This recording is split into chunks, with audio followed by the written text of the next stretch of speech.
मेरी नाकामियों से सबसे ज्यादा शर्मिंदा माँ रहती है। वो रिश्तेदारों को बताती है, देखो इसने ये कर लिया, देखो उसने वो कर लिया। और कभी कभी 2 कौड़ी के पेपरों में मेरे बारे में कुछ अच्छा छप जाता है, और कभी कभी 2 कौड़ी के पेपरों में ढोर जैसे पत्रकार मेरे बारे में कुछ अच्छा छाप देते हैं, तो अलग अलग शहरों में फोन लगा के बताती है। मेरी नाकामियों की शर्मिंदगी मां उठाती है। वो ये तथ्य पचा नहीं पाती, मैं अपने खानदान में सबसे कम पढ़ा लिखा, बेडिग्रीधारी।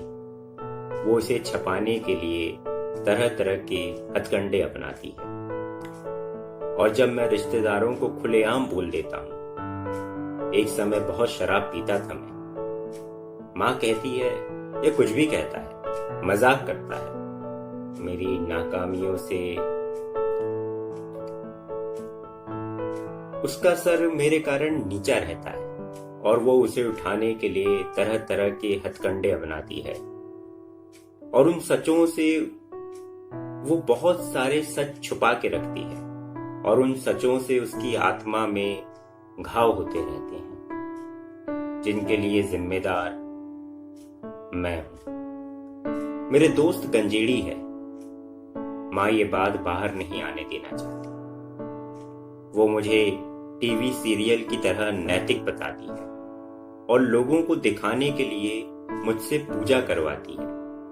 मैंने आज तक वो संस्कार नहीं करवाया जिसमें वो चाहती है मैं जनेऊ पहनूं। मैंने आज तक वो संस्कार नहीं करवाया। उसकी छाती पे बोझ रहता है, और मैं इस बोझ के तले दबा रहता हूं। और मैं इस बोझ के तले दबा रहता हूं। मैंने माँ को जीते जी शर्मिंदगी के कब्रिस्तान में दफना दिया है, और उसकी कब्र का पत्थर बन गया हूं।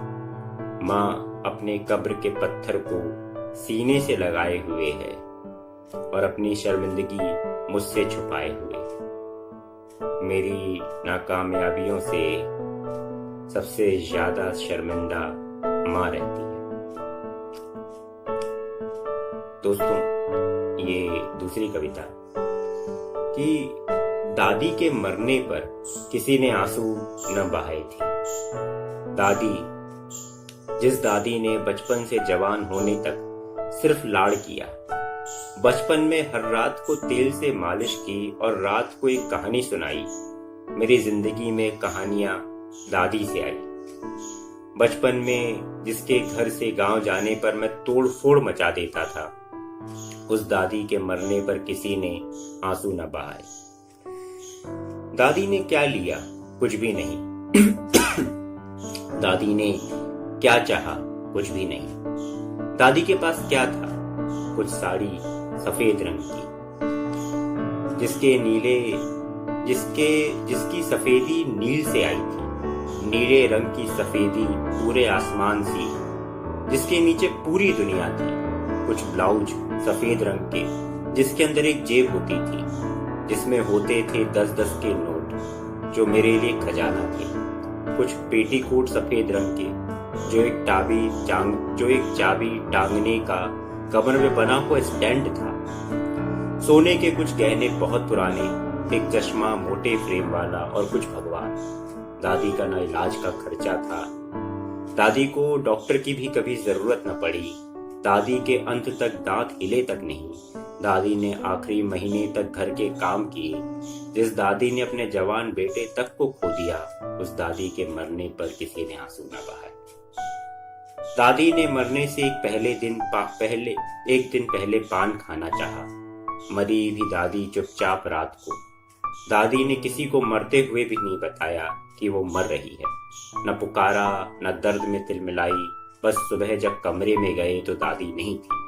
दादी चली गई थी, पर होठों पे पान का रंग था, और बिस्तर में दादी की खुशबू। दादी के मरने पे किसी ने आंसू न बहाए। दादी बहुत उम्र जी। दादी ने मुझे 12वीं पास होते देखा। यही दादी की इच्छा थी, शायद आखिरी इच्छा थी।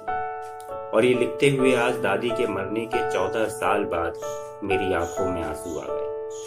पर उस दादी के मरने पर किसी ने आंसू न बहाए। दादी वो थी जिसका मरने तक मुझको असली नाम नहीं पता था। दादी कि जिसके पति की मौत सांप के काटने से हुई। दादी कि जिसने अपने इकलौते लड़के को अकेले जवान किया, पढ़ाया लिखाया, काबिल बनाया, शादी की, फिर उसी लड़के की अर्थी को कंधा दिया। दादी जो खेती भी देख लेती थी और घर के काम भी।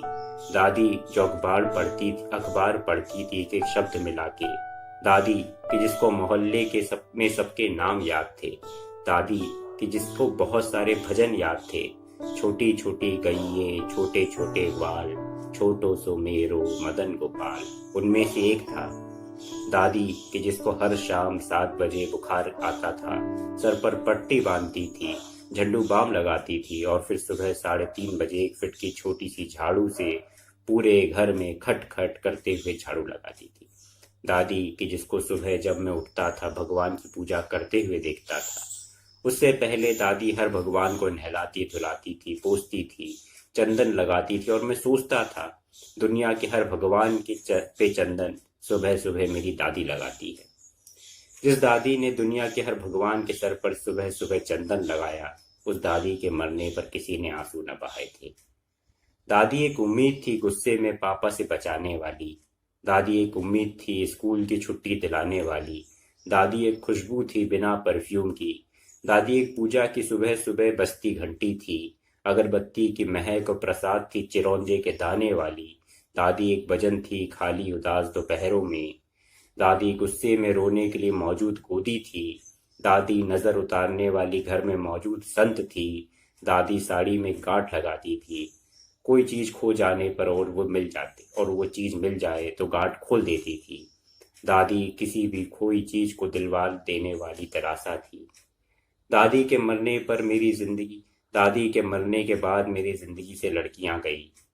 दादी रहती तो गांठ लगवा देता साड़ी में। वो दादी जो गांठ लगाती थी, उसी दादी के मरने पर किसी ने आंसू न बहाए, मैंने भी नहीं।